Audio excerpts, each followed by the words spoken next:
A noite cai sobre Recife como uma cortina de água. A chuva torrencial transformando as ruas de paralelepípedos do centro histórico em rios rasos que refletem as luzes tremeluzentes dos postes tortos.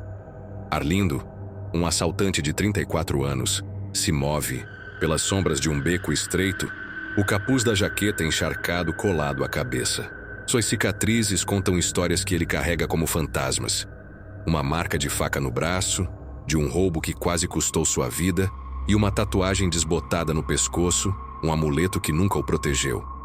Ele mora em um quartinho úmido no bairro do Recife antigo, onde o mofo sobe pelas paredes e o som de forró ecoa de um bar distante, abafado pelo tamborilar da chuva. O cheiro de mar podre e óleo diesel paira no ar, misturado ao fedor de lixo acumulado nas esquinas. Arlindo está inquieto, planejando um assalto a uma loja portuária, algo rápido para pagar dívidas que pesam mais que a chuva em seus ombros. Ele sente o frio da água penetrar seus ossos, como se a própria cidade estivesse sussurrando um aviso que ele ignora. Ele atravessa as ruas sinuosas, o capuz não protegendo seu rosto da chuva que parece viva, escorrendo por sua pele como dedos, gelados de um desconhecido. O som de seus tênis gastos chapinhando nas poças ecoa alto, quase encobrindo o zumbido de um mosquito que parece segui-lo. Arlindo é um lobo solitário, criado nas ruas de Boa Viagem, onde aprendeu que confiar é um luxo que não pode pagar. Sua mente é um turbilhão de pensamentos cortantes. A fome que o levou ao crime, a mãe que não vê há anos, o peso de uma vida que nunca escolheu. Ele aperta o canivete no bolso, sua única companhia confiável, enquanto se aproxima do porto. A loja-alvo, um depósito mal iluminado, promete dinheiro fácil, mas algo no ar o faz hesitar. Um frio que não explica, como se a chuva carregasse vozes de um passado que ele enterrou. Ele murmura para si mesmo: é só mais um trampo. Mas as palavras soam ocas engolidas pelo barulho da tempestade. O assalto dá errado. Um alarme dispara, vozes gritam e Arlindo corre, o coração batendo como um tambor de frevo descontrolado. Ele mergulha na zona portuária, um labirinto de contêineres enferrujados e armazéns abandonados, onde a chuva parece mais pesada, como se quisesse afogá-lo. O cheiro de sal e ferrugem invade suas narinas, misturado a algo mais podre, algo que faz sua pele arrepiar. Ele ouve sirenes distantes, mas é outro som que o paralisa. Um arrastar lento, como tecido molhado roçando o chão, vindo de algum lugar nas sombras. Arlindo se vira, os olhos estreitados contra a chuva, e vê, por um instante, uma figura ao longe, alta, magra, uma capa de chuva preta que parece engolir a luz. Ela está parada, imóvel, mas ele sente seu olhar, como se a figura soubesse seu nome. Ele aperta o passo, o canivete na mão tremendo, enquanto o som da chuva se mistura a um sussurro que não explica. Você não foge. A cidade de Recife, com suas pontes antigas e rios turvos, parece fechar-se ao seu redor, como se fosse parte do mesmo pesadelo. Ele mergulha entre os contêineres, o eco de seus passos abafado pela tempestade. As poças refletem luzes distorcidas, e por um momento, ele jura ver um rosto nas águas, não o seu, mas outro, com olhos vazios e boca escancarada, como se gritasse debaixo da superfície. Arlindo balança a cabeça, tentando afastar a visão, mas o cheiro de podridão o segue, mais forte agora, como se viesse de dentro dele. Ele se lembra de uma história que ouviu criança, contada por um velho pescador no mercado da Boa Vista. Um homem de capa preta que aparece nas noites chuvosas, levando os culpados para onde ninguém retorna. Lorota de bêbado, ele pensa, mas sua mão treme ao tocar o canivete. O porto parece vivo, os contêineres rangendo como ossos velhos, e a chuva sussurra algo que ele não quer entender. Ele corre, mas a sensação de ser observado cresce, como se Recife inteira conspirasse contra ele, guiando-o para um destino que ele não pode evitar. Arlindo corre pela zona portuária, a chuva caindo como lâminas, cada gota batendo em sua pele como um aviso de algo que ele não quer enfrentar. O labirinto de contêineres enferrujados se fecha ao seu redor, as paredes de metal rangendo sob o peso da tempestade, como se gemessem de dor. O chão está coberto de poças escuras, refletindo luzes tremeluzentes de postes quebrados, e o cheiro de sal podre se mistura a algo pior, um fedor de decomposição que faz sua garganta apertar. As sirenes do assalto frustrado ainda ecoam ao longe, mas é outro som que o faz parar. Um arrastar lento, como tecido molhado arrastando no asfalto, vindo de algum lugar atrás dele. Ele vira, o coração disparado, o canivete apertado na mão suada, mas a chuva é tão densa que ele mal enxerga além de alguns metros. Ainda assim, ele sente. Algo o observa. Algo que sabe exatamente onde ele está. Arlindo murmura. Só a chuva, só a chuva. Mas as palavras soam como uma prece que ninguém ouve. Ele mergulha entre os contêineres, os corredores estreitos parecendo se apertar, como se o próprio porto conspirasse para prendê-lo. As poças refletem sombras que não deveriam estar lá. Formas longas, distorcidas, com membros que parecem se contorcer como algas sob a água. Ele pisca, tentando afastar a visão, mas o cheiro de podridão cresce, agora tão forte que ele sente gosto de bile na boca. Então ele a vê pela primeira vez, uma figura alta, magra, parada no fim de um corredor, a capa de chuva preta arrastando no chão como uma sombra viva. A figura não se move, mas a chuva parece desviar dela, como se o próprio mundo a evitasse. Seus olhos, escondidos sob o capuz, brilham por um instante, como faróis de um navio naufragado. Arlindo congela, o ar preso nos pulmões, enquanto a figura inclina a cabeça, como se o estudasse. Ele dá um passo atrás, tropeçando em uma poça, e quando olha novamente, ela sumiu. Mas o som do arrastar continua, agora mais próximo, como se viesse de dentro dos contêineres. Arlindo corre, o coração batendo tão alto que abafa o som da chuva.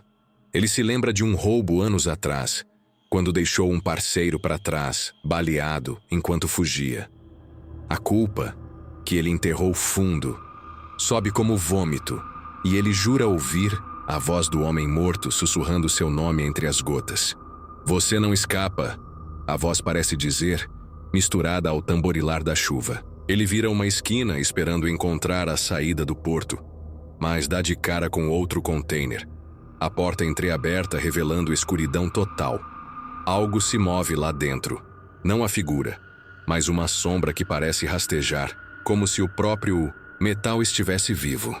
Arlindo recua, o canivete apontado para nada, enquanto o cheiro de podridão o engolfa, agora misturado a algo doce, como flores mortas deixadas em um túmulo. Ele tenta correr novamente, mas o corredor parece mais longo, as paredes de metal se curvando como se quisessem abraçá-lo. Ele olha para trás, e lá está ela, a figura, agora mais perto, a capa arrastando com um som que lembra ossos rangendo. Um flashback o atinge. Ele, criança, ouvindo um pescador no cais contar sobre o homem da capa de chuva. Uma entidade que aparece nas tempestades, guiando os culpados para o fundo do mar. Arlindo ri, tentando afastar o medo, mas sua risada morre quando ele vê pegadas na poça à sua frente. Não suas, mas de pés descalços, deformados, como se algo humanoide, mas não humano, tivesse passado ali. Ele corre, o som da chuva, agora um coro de vozes, sussurrando crimes que ele cometeu, nomes que ele esqueceu, promessas que quebrou. A figura reaparece, sempre à frente, como se soubesse cada curva antes dele.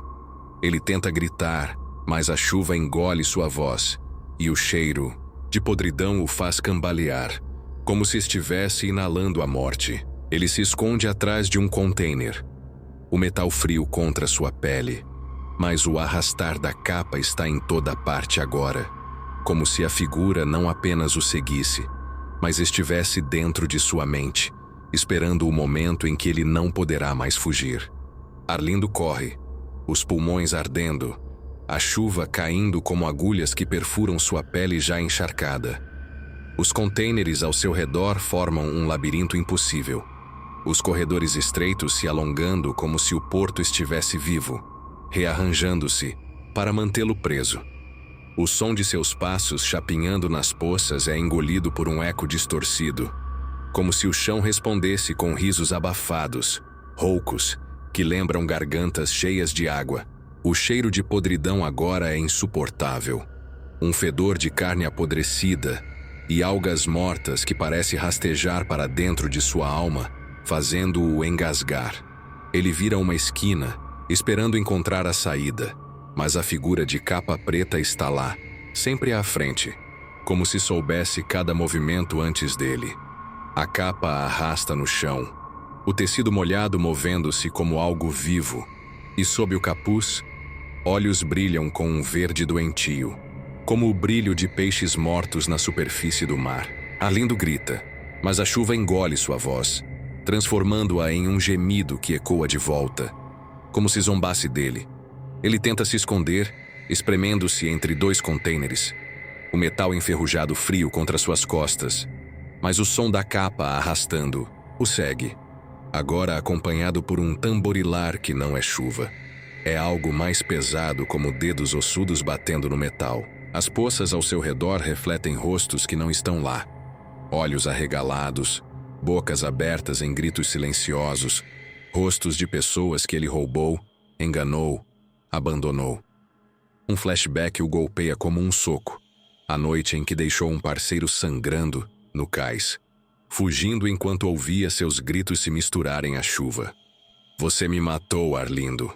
A voz sussurra, não na memória, mas na poça à sua frente, onde um rosto pálido o encara, a boca cheia de água salgada. Ele chuta a poça, desesperando a imagem, mas o cheiro de podridão o envolve, agora misturado a um doce enjoativo, como flores deixadas em um túmulo inundado.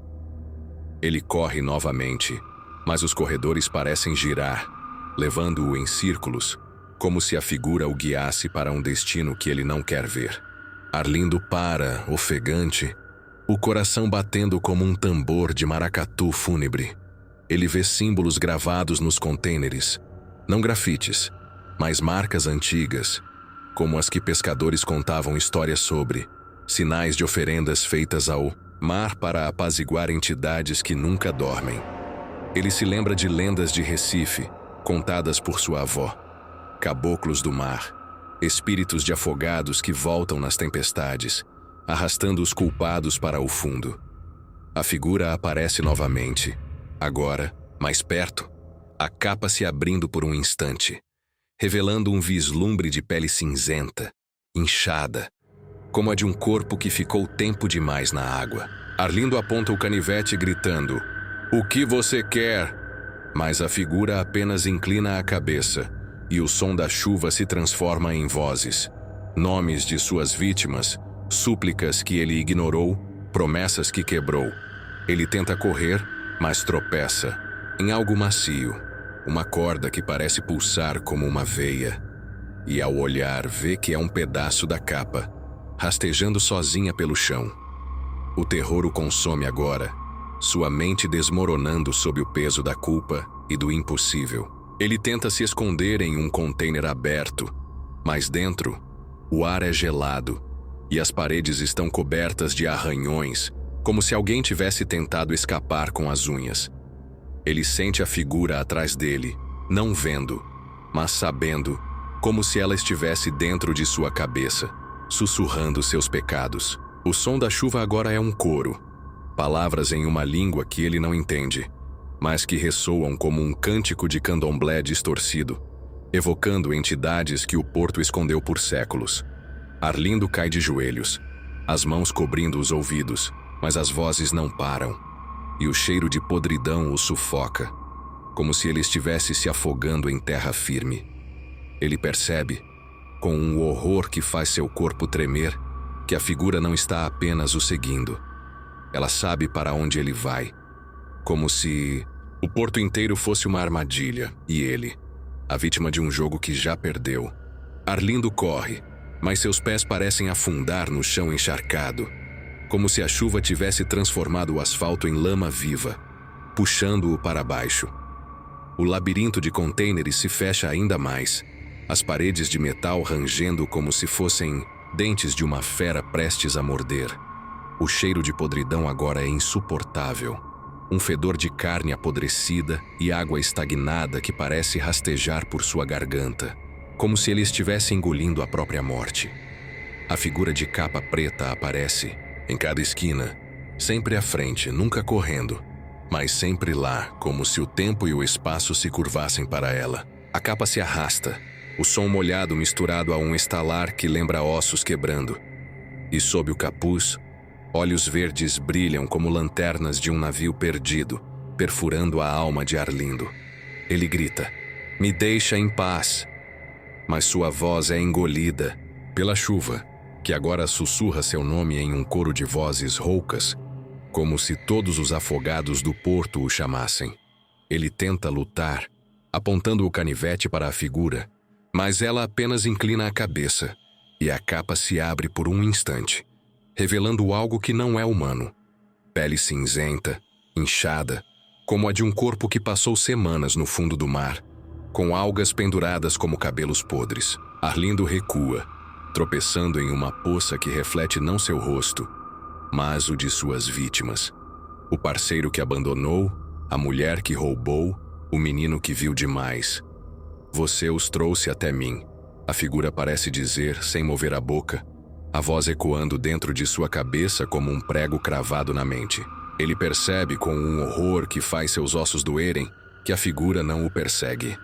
Ela o guia, levando-o para um lugar onde a chuva nunca para, onde o porto guarda seus segredos mais sombrios. Ele tenta correr na direção oposta, mas os corredores se torcem, levando-o sempre ao mesmo ponto. Um container velho, a porta entreaberta, exalando um frio que não explica como o hálito de um túmulo. Um flashback o atinge, misturado ao pânico. Ele, criança, ouvindo histórias no cais sobre o Homem da Chuva, uma entidade nascida dos naufrágios que Recife esconde, um espírito que arrasta os culpados para o fundo, onde o mar cobra suas dívidas. Arlindo entende que a figura é mais que um fantasma. É a própria culpa dele, moldada pelo porto, pelos crimes que ele cometeu e pelos corpos que o mar nunca devolveu. Ele chega ao container, a porta rangendo como um grito, e dentro o ar é gelado, as paredes cobertas de marcas que parecem unhas arranhando, como se dezenas tivessem tentado escapar. A chuva entra pelo teto furado, mas não é água. É espessa, salgada como lágrimas de afogados. Arlindo tenta negociar, gritando, "Eu pago, eu faço qualquer coisa." Mas a figura agora está dentro do container, a capa se desfazendo em tiras que rastejam pelo chão como vermes. Ele vê seu próprio rosto na parede gravado no metal, como se já estivesse morto há anos. O container começa a se fechar, as paredes rangendo como um caixão de ferro. Arlindo bate contra o metal, suas mãos sangrando. Mas o som é abafado por um cântico que vem da chuva. Palavras antigas, talvez de um ritual de candomblé esquecido, talvez algo mais velho, nascido nas profundezas do Atlântico. A figura se aproxima, agora sem capa, apenas um vulto de pele apodrecida, os olhos brilhando com a promessa de um fim eterno. Arlindo sente a água subir, não do chão, mas de dentro dele, como se seus pulmões estivessem se afogando em terra firme. Ele cai, a visão escurecendo, e a última coisa que ouve é o som da chuva. Agora um rugido, como o mar engolindo um navio. Ele percebe tarde demais que o container é o destino final, o lugar onde a figura sempre quis levá-lo. Não para fugir, mas para morrer, preso em um ciclo de culpa que o porto nunca soltará. Arlindo está preso dentro do container, as paredes de metal se fechando como as mandíbulas de uma fera antiga. A chuva que entra pelo teto furado não é mais água, mas algo denso, salgado, como o sangue de um oceano vivo, enchendo o espaço com um frio que congela sua alma. O cheiro de podridão o sufoca, agora misturado a um fedor de carne inchada e algas podres, como se o próprio porto estivesse exalando sua última respiração. A figura de capa preta está diante dele. Não mais um vulto, mas uma forma que parece feita de água e sombra, com olhos verdes brilhando como faróis de um navio naufragado. Arlindo tenta gritar, mas seus pulmões estão cheios, como se ele estivesse se afogando em terra firme. A água salgada subindo por sua garganta. Ele bate nas paredes, as unhas arranhando o metal, mas os arranhões se juntam a outros. Dezenas, centenas, marcas de todos que vieram antes e nunca saíram. A figura não fala, mas sua presença sussurra a verdade. Ele não está aqui para escapar. Ele está aqui para pagar. Ele cai de joelhos, a visão embaçando, enquanto a figura se aproxima. A capa se desfazendo em tiras que rastejam pelo chão como tentáculos de um monstro marinho. Arlindo vê flashes de sua vida. O primeiro roubo, o parceiro que abandonou sangrando no cais, a mãe que chorou por ele, todos os pecados que o trouxeram até aqui. Ele entende com um horror que despedaça sua mente que a figura não é apenas um espírito, é ele mesmo. Uma projeção de sua culpa moldada pelo porto, pelos naufrágios e pelos crimes que Recife guarda em suas águas turvas. A figura estende uma mão, não de carne, mas de água negra, e quando toca seu peito, Arlindo sente sua vida sendo sugada, sua respiração virando bolhas, seu coração parando como se o mar o reclamasse. O container treme, o metal rangendo, como um grito, e ele vê por um instante dezenas de rostos nas paredes. Todos eles, em diferentes momentos presos em um ciclo eterno de afogamento. A chuva o engole e a escuridão toma conta, o último som sendo o cântico da tempestade. Um lamento que ecoa como um ritual esquecido. Amanhã chega a Recife, a chuva ainda caindo, mas mais leve, como se o porto tivesse saciado sua fome. Os contêineres estão silenciosos, o chão coberto de poças que refletem um céu cinzento. Pescadores passam ao longe, evitando olhar para o container onde Arlindo desapareceu, murmurando entre si sobre a lenda do Homem da Chuva. Um velho no cais acende um cigarro, a fumaça subindo como um espectro, e conta a um jovem que a figura aparece nas noites chuvosas, levando os culpados para o fundo do mar. Ninguém menciona Arlindo, como se ele nunca tivesse existido. Mas o porto parece diferente, mais pesado, como se guardasse mais um segredo. Um sussurro baixo, quase inaudível. A voz de Arlindo agora parte do coro da chuva, chamando, implorando, atraindo o próximo. Ele não morreu.